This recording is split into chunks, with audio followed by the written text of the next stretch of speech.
Intelligent, the roundtable where AI headlines meet hot takes, and no one leaves without having their ideas challenged. I'm Hannah Wolfart, your host and professional wrangler of strong opinions. I'm joined by my fellow pipIQ teammates, Josh Cohen, our paid ads wizard, Dalton Smith, our marketing campaigns manager, and Edwin Bevins, the guardian of brand sanity.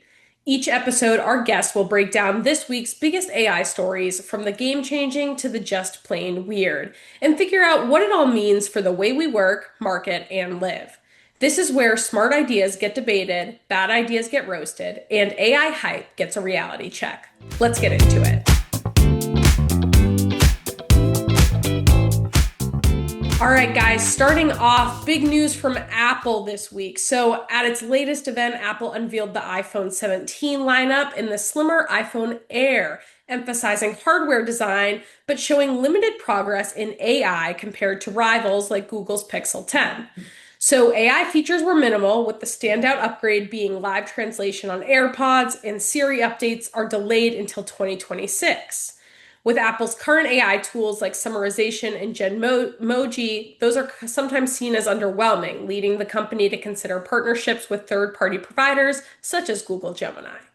While this reliance might appear like a weakness, it could actually benefit consumers by combining Apple's hardware excellence with best-in-class AI, allowing Apple to remain a hardware-first brand while staying competitive in the rapidly evolving AI space.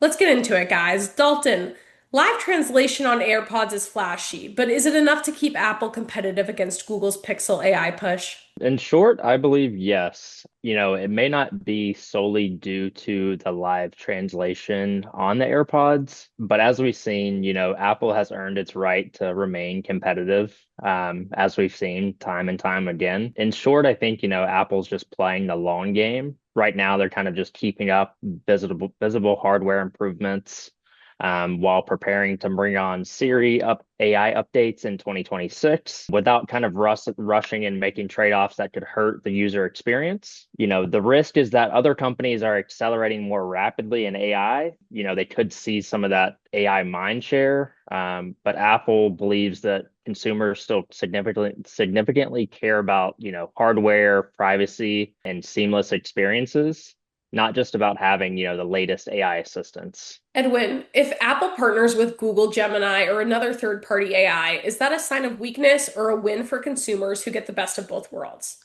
At this point, if Apple decides that their best move is partnering with, a third-party AI, whether it's Google or anybody else, I wouldn't call that a sign of weakness. And most likely, it's a win for consumers. If Apple's able to stay competitive on the AI front while retaining kind of their control over the UX and privacy, which is historically something that they're pretty strong on. What I go back to is that historically, Apple is rarely the first to market. They weren't the first MP3 player, they weren't the first smartphone, they weren't the first tablet. So they have a tendency to wait until they're ready and then move in with what they think is going to be best to market. That's worked for them for decades at this point. So I doubt they see a reason to change things just because people are excited about AI. So, you could see some collaboration in the short term, but their long-term strategy has never been about being on somebody else's timeline. Maybe they're right, maybe they're wrong, but Apple's going to want to be like Frank Sinatra and say, I did it my way. This is one of the headlines this week, but if you look around at the other, AI specific headlines this week, a lot of it is not, you know, this company is innovating this by this. It's a lot of Oracle is partnering with OpenAI for $300 billion, or this company, Perplexity, is trying to buy Google Chrome. At some point, we have to consider, is it best to just be innovative, or can I just buy the innovation and bring it in? So again, I don't think partnering, again, to echo Bevans's point, is it's not a sign of weakness. That this is like it's a cost benefit analysis. Is it easier for me to just buy it and bring it in, or partner with it, or cozy up to it? And if not, then maybe I go make it myself and make a new lane or make waves. But yeah, I think it's like a power play almost, as much as innovating is. So What if somebody beats them to it, though? beats They've them. never been first. Yeah, no, but what if somebody beats them to that point of best in class, is what I mean. Like, what if That's somebody, always the risk when you take your time. That's true. That is the risk.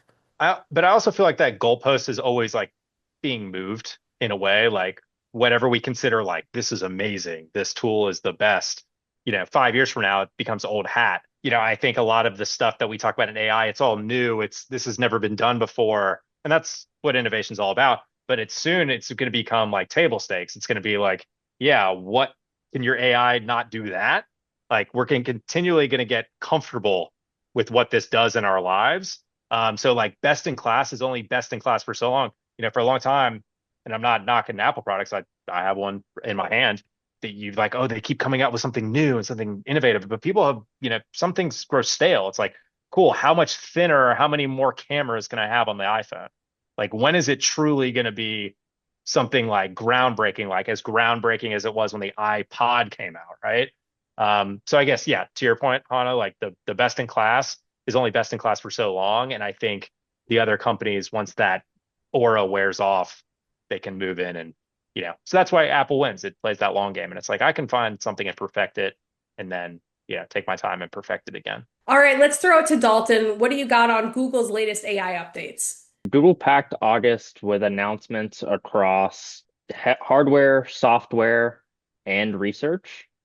So kicking it off with their Google search and agents. For their AI mode, they expanded to 180 plus countries, now offering personalized results and shareable links. For their AI agents, their deep think reasoning is now available to Gemini Ultra subscribers. In regards to the new Pixel 10, the new Pixel 10 lineup came out for advanced assistant features, photo editing, and real-time help with the integration of AI. They also rolled out the image generation tool.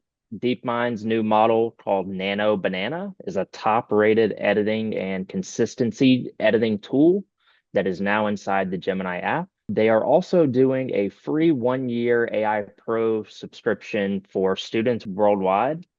They also have a new coding agent called Jules that's open to everyone. It also has some live translation added to Google Translate. On the research front, DeepMind unveiled Genie 3, which is supposed to be a world model capable of generating interactive environments, seen as a step toward AGI. So for Josh, the free AI Pro access for students, is this genuine democratization of AI, or is it a way to lock in future users to Google's ecosystem, do you think? It's definitely democratization of AI. I don't know how genuine that is. Everyone at Google's like, this guy. But yeah, it's definitely a way to lock in future users. I mean, this generation that is currently, high school, college age students, these are going to be the future, largest purchasing generation. They're going to have all of the wealth to be able to spend on things. And I think one of the big obstacles with AI right now is really differentiating yourselves, because there's so many AI tools. No one's really saying like this one does this better than that one. It's really kind of what you gravitate to and what you're used to. I think of it like sports teams. You're like, I've rooted for this team my whole life, and that's just the way I do things. So by getting in students, younger people to a certain AI model, a set of AI tools for free, you're not guaranteeing that they're, a future user for life, but it makes it pretty easy for them to be. I mean, think about Apple. Apple does the, heavily discounted the laptops when people go to college. And then from that point on, they're like, I just know an Apple product is so much easier. I don't get PCs. It doesn't make sense until they're forced to. So yeah, I think it's definitely good on Google for giving away their stuff for, cheap or free. Good for them, but they know that at some point it's not going to be free. It's going to come with a cost, and those people are going to all be clued in to how that works, and it fits into their style of work. And then it's kind of like a guaranteed-ish paycheck from that point on. So democratization for sure. Again, we're only in this to make money. It may come from a good place, but again, it's a future financial play for sure. With that being said, why do you think they gave them access to their lower level models and not all of the capable tools that they have available?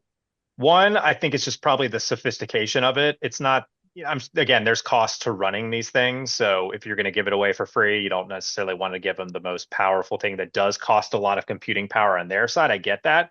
And then also, it's why you don't buy, a 16-year-old a Ferrari, right? It's like, they may wreck it. The training might be a little weird that these models aren't off of. So like, let's give them like a lesser model and see if that is best. And then remember, at the end of the day, they're using them as like a test market to be able to sell and price and figure these things out. Because at the end of the day, you're not just gonna have one model. You're gonna have multiple that you sell to the general public. You're trying to figure out like where that average point is, because the average point is what you sell to the most people. Then you can have the fancy versions or the low cost versions, and then the market decides itself. So they're trying to figure out where that like average point is. So typically starting with like a lower usage model is the place to be. So yeah, it's a financial testing ground. And then it keeps computing costs low. That's what I think at least. Hana, does Google risk spreading itself too thin across education, hardware, productivity, and AGI research instead of focusing on one clear leadership area? I think the risk is that Google could end up great at nothing while competitors like Apple, like we just talked about, people like Apple are focusing on narrower strengths. Like Apple's focused on hardware, making that the best. So, Microsoft, OpenAI, they're doubled down on narrower strengths while Google's, getting the whole breadth of things. So, Google has the resources and talent, I think, to make this work and be a strength that they execute well and shows up as a strength for them long term. But those competitors might outpace them in those narrower areas, and then eventually, they become the front runner because they sacrificed speed for quality, whereas Google's going for everything at once. Agreed. I see that, as we get into our, not to jump ahead, but I see that as we get into our debate of the day, which we'll talk about later, but, kind of like who's being the most cautious to market, who's being the most aggressive, and kind of how it's shaking out for, the AI market in general. Thanks, Dalton. All right, Josh, talk to us about Bluefish. Cool. Bluefish. Nothing to do with actual fish, but Bluefish, for everyone that's not aware, they just raised 20 million bucks Series A funding. And their whole goal is to enhance brands, advertisers, companies, firms standing on the big LLM. So your ChatGPT, your Perplexity, as well as Google's AI search results. So you've seen a lot of the reporting out there that organic search volume, it's already shrunk, significantly, and it's supposed to shrink, to at least a quarter, if not already, by 2026.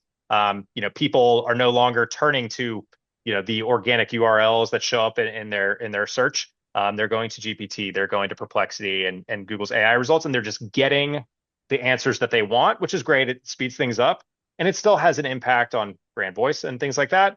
But they're not clicking on the sponsored or the organic posts like they used to. So all of that fighting for keywords and sponsored links, it's not going away. It's just changing, right? And it's really now more critical for brands, for companies to make sure they're showing up in a positive light on these LLMs. So Bluefish, this is where they come in. They're already claiming that 80% of its clients, Fortune 500 brands like Adidas, Omnicom, you name it, they already see this as urgent. And they're already attracting these paying customers. So, and there's other startups that are all kind of circling this the blood in the water here. Profound is one. Cognizo is another. So yeah, they're really trying to redefine this new category of, AEO, or I've heard GEO, AI search optimization. So either way, the SEO game is changing. It's not changing, it's changed. And it's not just where brands show up online anymore, but how AI is talking about you. So it's one thing to just show up, and now you need to show up, and you need to show up in a way that is more positive than your competitors. So with all of that being said, Edwin, if AI generated answers replace a quarter of search by next year, what does that mean for the future of SEO as we know it? The AI's generated stuff taking such a big slice of the search market that quickly, it's a big change, and it means that we're really getting out of probably a 20 plus year cycle in the SEO world. For all that time, Google has really been the only algorithm that mattered. When we said SEO, we really meant Google optimization. Nobody was worried about their Bing optimization or DuckDuckGo. It was just Google. But in the AI era, it's not just about this one thing, the Google SERP anymore. Even just in Google, you have the AI overviews, there's Gemini, and that's not to mention you get out to ChatGPT or Claude or Perplexity or what have you. So it actually looks like the pre-Google era before they were able to really consolidate search. And back then you might do well on like Yahoo or Lycos, but you're invisible on Alta Vista or Ask Jeeves. And today you see that where a brand they could really shine on Gemini, but ChatGPT doesn't know they exist. Or maybe there's another model that really hates them for some reason. And every model is going to weight the information out there about you differently. So what helps you in one model, depending on how they're factored, could even hurt you in another model. So the future of SEO, it's not this singular universal playbook anymore like we've had for the past 20 years, where it was we do whatever Google says. Uh, we have to choose now. Companies are going to have to decide where do they want to invest, where do they want to rank. That's dynamic, and that's a lot more interesting and a lot more competitive than this kind of monoculture we've had in the search world for a Agree. long time. So, Josh, let me throw another question back at you, kind of another angle on this Bluefish story. Do you think their platform is really empowering brands, or is this just creating another pay to play layer in the AI search results? I'm actually going to be the optimist here. I think it is empowering brands. I like this trend where we're getting away from like Google only and where we have to shine there and there's really one playbook and the algorithm doesn't really change. Now it gets more complicated. You've got to be in a lot of places where the algorithm's different, it's not all the same. People use them for different reasons. And heck, it, it's you've got to show up differently, not only across LLMs, but within one LLM, because how I interact with my LLM is going to train how it responds to me versus you. So now it gets very singular. It's not like, let's see if this works for, the greatest, lowest common denominator. Um, so I think it's really empowering brands. And I think these companies right now, they're filling a gap because while Google and again, GPT and all these other platforms don't have ads yet. Google at least does. Google, has launched, AI Max, and it says you enable this, and will ensure that you show up in the AI search results. But they don't show you any data yet of if that's gotten better or worse. They just trust us. You're showing up in the AI results. Meanwhile, your other metrics can tank. And they're like, yeah, yeah, but you're showing up in the AI results. You're visible. I'm like, how visible am I? Am I more visible than that brand? We don't know. And they may know, or they may not want to tell you, or they really don't know.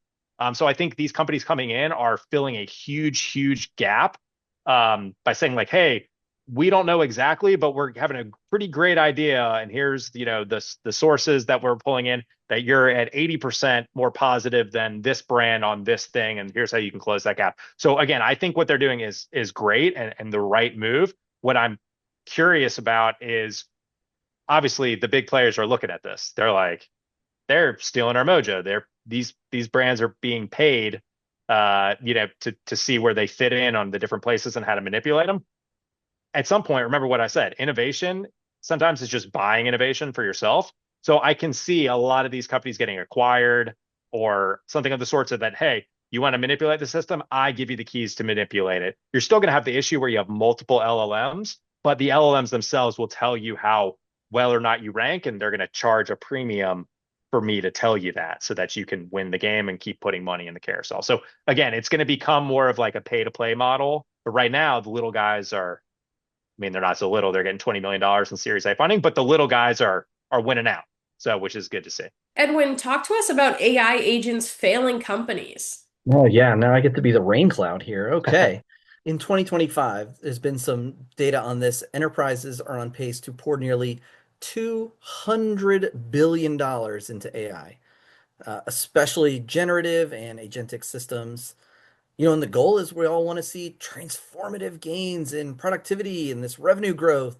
Recent MIT study has found that 95% of enterprise AI pilots so far have failed.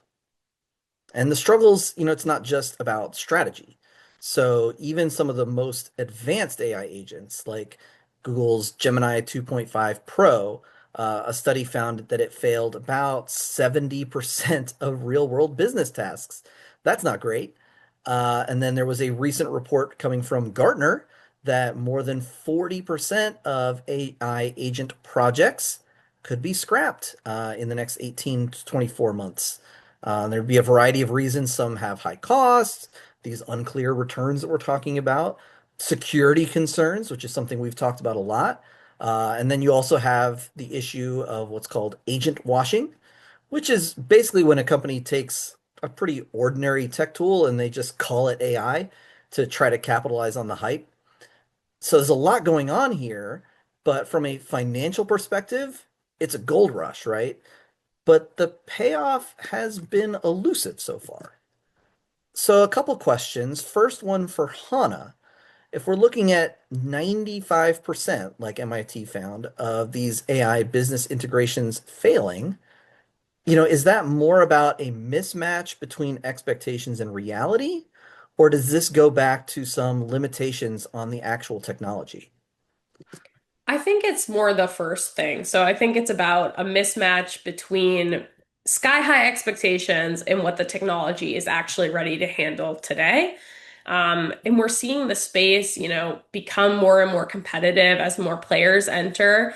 And the gold rush is real. Like, yes, this is a product that can make you money, but you have to do it well and you have to do it right because there's so many people in this space now.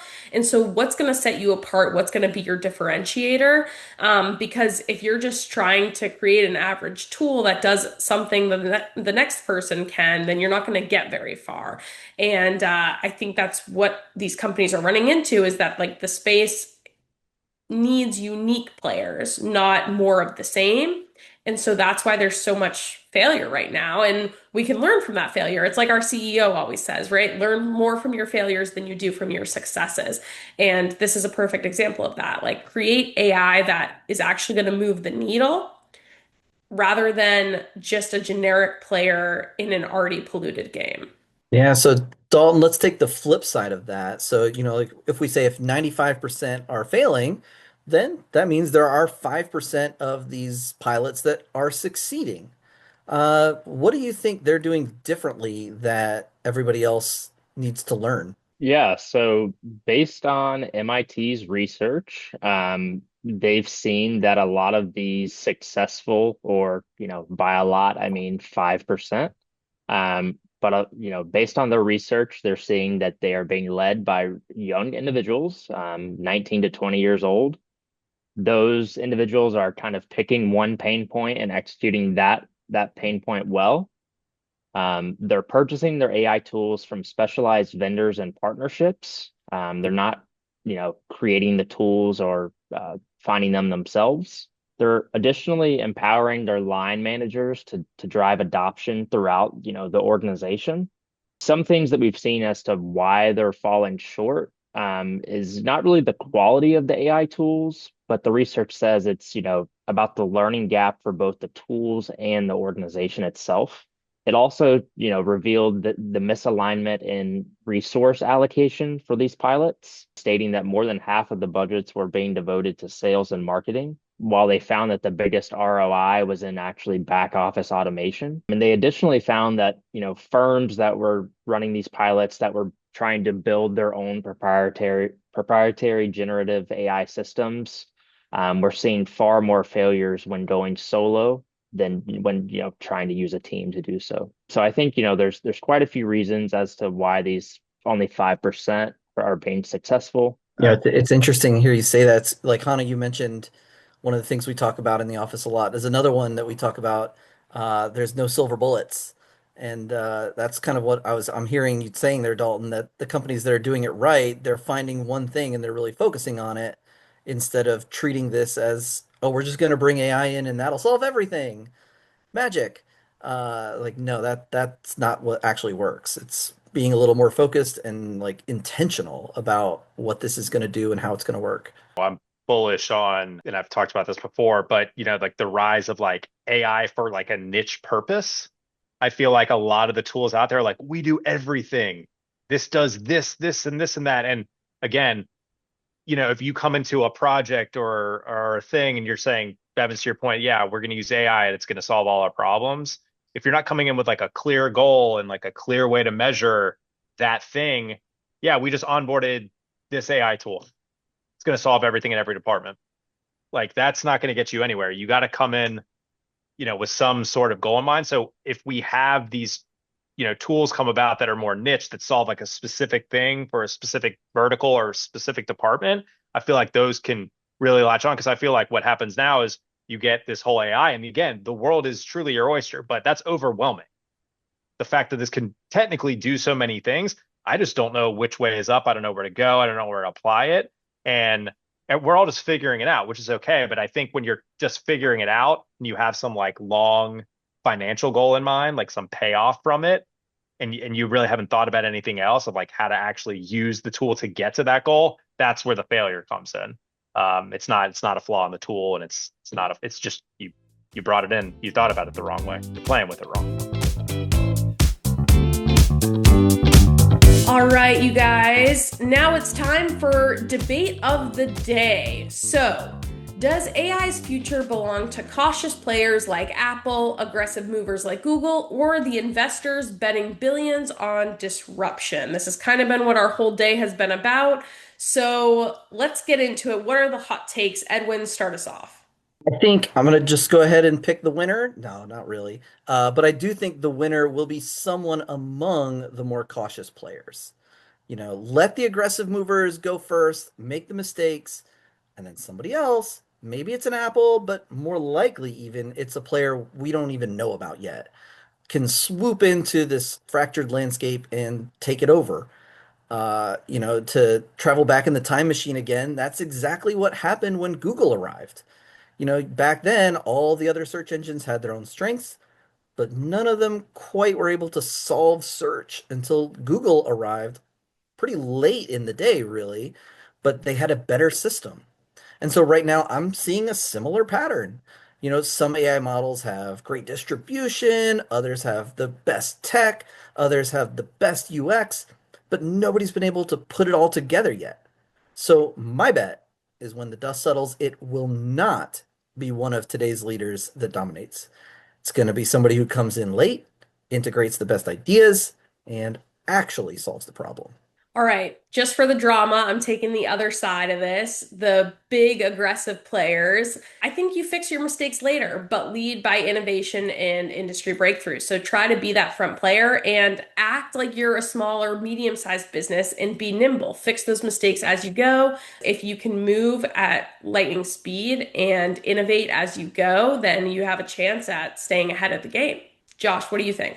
I always go with shades of gray more than a black and white, but I'll take a stand a little bit. I'm going to say the cautious player only because I feel like there's some sort of impending AI bubble. I feel like a lot of the more aggressive players that are being valued at numbers we've never even heard of, and they're using that valuation to buy and acquire and do and take loans out and innovate and all this stuff.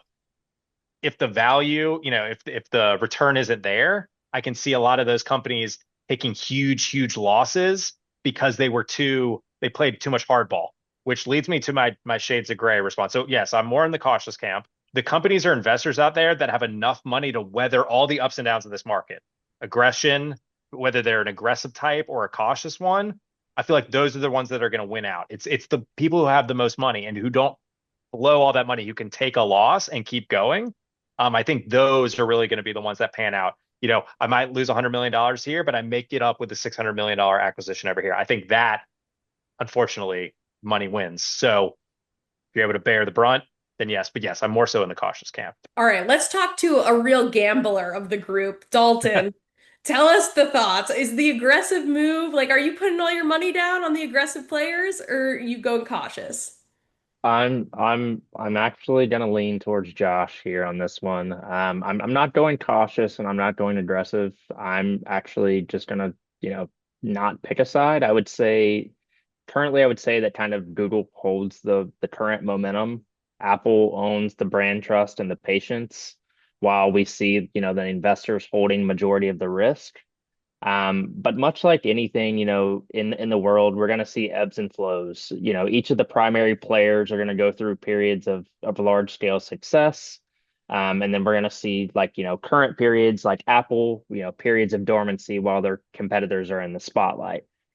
Um, Similar to what Edwin and to what Josh said, I don't know if it'll be a player that's in the current market now. And I don't know that it will be one sole player in the future. But in the next short term, 1 to 2 years, I think Google is going to continue to dominate the headlines. In the medium term, I think that Apple's patience is going to pay off, and they're going to swoop in and kind of capture a lot of this market and product. And then I think long term, I think companies that kind of balance both approaches are going to dominate as long as AI kind of reaches enterprise grade reliability. So all in all, we're saying Google's love bombing us and Apple's playing the long game, so they'll probably win out. Thank you guys for joining us this week for Privately Intelligent. Follow pipIQ for more of Privately Intelligent and be the first to hear about upcoming episodes and more. We'll be back with more AI news soon. Thanks so much for listening.